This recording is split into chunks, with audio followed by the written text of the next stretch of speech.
What Stephen Curry made clear in his 45-point, 10-rebound outing on Thursday night, where he sank stone-cold daggers one after the other, is that he's currently the best player in the world.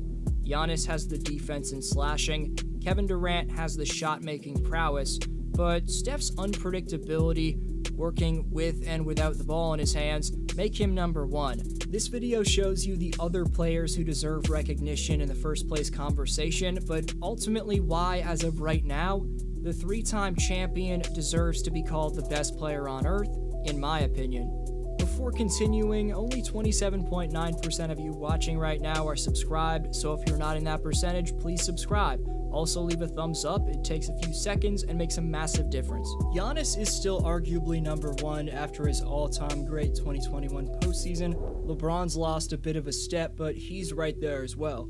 Kevin Durant ranked number one on my top 10 players list back in July, and then there's the argument people make for the reigning MVP Nikola Jokic. With all due respect to Jokic, who's one of the beastliest players in our game, if Curry just had a bit more help around him, he would have probably added a third MVP to his trophy rack. Steph was the NBA's leading scorer. He became the first guard since Michael Jordan to score at least 25 points on 50% shooting in 9 straight games. Curry hit 85 threes in April, breaking James Harden's record for the most triples ever made in a single month. He only needed 58 games to reach 300 threes, becoming the fastest player to ever do that. Steph passed Wilt Chamberlain for the Warriors' all-time scoring record. Curry also averaged 5.2 threes per game, which was the highest total in league history. He wasn't robbed of the award because Jokic deserved it, but the case was more than there to say Steph was 2021's MVP. Playing on a team where the next highest scorer was Andrew Wiggins, he couldn't quite carry the Warriors to the playoffs. With the Warriors' new additions, the internal development of Jordan Poole, and ensuing return of Clay, that could all change this year. After a 19-point triple-double in the Warriors' opener in LA, which Curry called a brutal game, he responded with a clutch near 50-piece against the Clippers. Curry followed up a game where he shot 5 for 21 from the field by shooting 16 for 25 from the field and knocking down 8 three-pointers.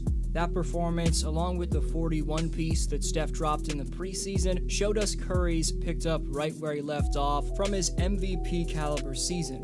In year 13 of his career, the now 34-year-old Steph is playing the best basketball of his career as of right now.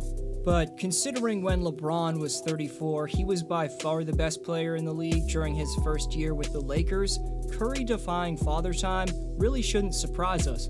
With modern technology, NBA players are extending the length of their prime days.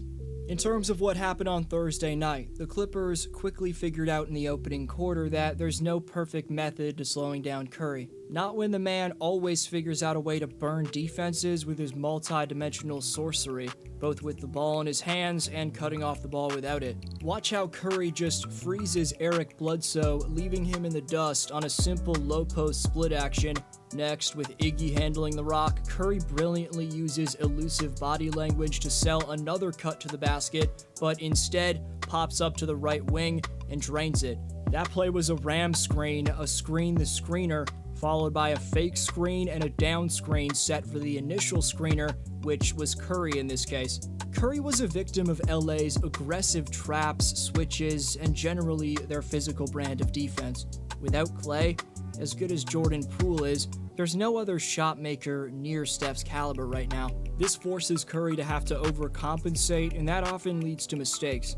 Steph committed 6 of the Warriors' 21 turnovers. Steve Kerr's offense versus Tyronn Lue's defensive adjustments provided an early season thriller, as this one came right down to the wire.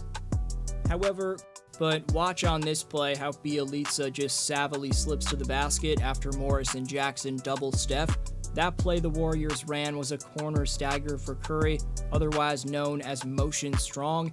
The Clippers intend to deny him from running off the screens. The screen denial then turns into elevator doors. But as Steph started to figure out the Clips' defense, his one-on-one drives and pull-ups became increasingly available. LA's switch-everything strategy using a small lineup did give Golden State problems, but there were holes the Dubs began to expose as the game progressed. Steve Kerr realized that Kennard was the liability to the Clippers on D, so Golden State targeted him. Forcing Kennard onto Curry and letting the chef mix up the sauce in isolations allowed the Warriors to use LA's switch everything scheme against them. Slowing down Curry at the point of attack, especially when you're Luke Kennard, is a near impossibility. The 45 points on 64, 62, 100 shooting splits and 82.7% true shooting from the chef is just one of many all-time great performances from the man. The daggers down the stretch of the game in the most crucial moments displayed that you can't keep a great player like Curry down for long. It's impossible for Curry to keep shooting poorly and for defenses to keep his dominance at bay. Sooner than later, his transcendence is bound to unleash. Based off the legacy Steph's carved out for himself, how he's thrived in Steve Kerr's system and turned the Warriors into a powerhouse, Steph's an NBA legend who won't be forgotten for centuries to come. Steph's going to pass Ray Allen this season for the most threes made of all time. Curry gets what he wants by hitting deep-range bombs, plus using masterful head fakes, up fakes, pump fakes, and craftiness. He lets the game come to him, but when his team needs a bucket, he can always manufacture something. That capricious bucket getting makes Curry one of, if not the toughest player to guard across the NBA. You could go with Giannis and Durant, those are fair picks. I change my mind a lot, but as of this moment, I'm going with Curry, and I think this video will age well. With how Steph's playing, I don't think I'll be changing my mind again anytime soon. But is Steph #1 in the world in your opinion? You're the best for sticking around. This was D Flow, and I'll see you next video.